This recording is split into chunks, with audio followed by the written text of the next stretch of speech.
और सूक्ष्मदर्शी जनसंख्या का प्रतिनिधित्व करने वाली संगठन है। तो हमने इस क्वेश्चन के आंसर को तो जाना ही, साथ ही साथ हमने मेयो, डफरिन, लीटन, केनिंग के बारे में भी जान लिया। अब हम लोग आगे बढ़ते हैं। अगला क्वेश्चन कि अगर हम बात करें, अगला क्वेश्चन भी लॉर्ड लीटन से ही संबंधित है।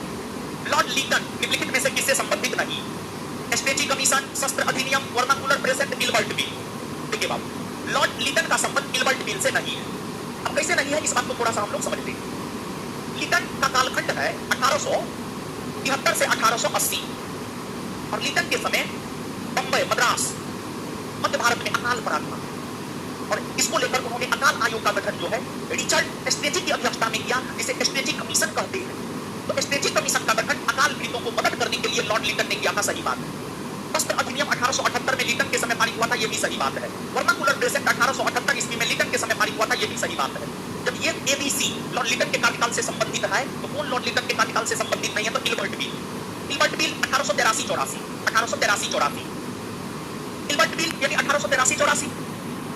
अगर हम इल्बर्ट बिल की बाबू बात करें तो इसका संबंध लॉर्ड रिपन से, लॉर्ड रिपन। तो यहां पर बाबू हम लोग लॉर्ड रिपन के बारे में जान लेते हैं। Lord Ripon, Lord Ripon, Lord Ripon, Lord Ripon का कालखंड है 1880 से 1884।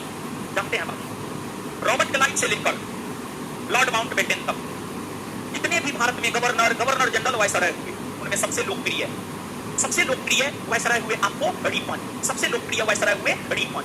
और जानते हैं बाबू, सबसे लोकप्रिय रिपन हुए और सबसे अलोकप्रिय कर्जन, सबसे अलोकप्रिय कर्जन, सबसे अलोकप्रिय कर्जन बंगाल विभाजन की वजह से।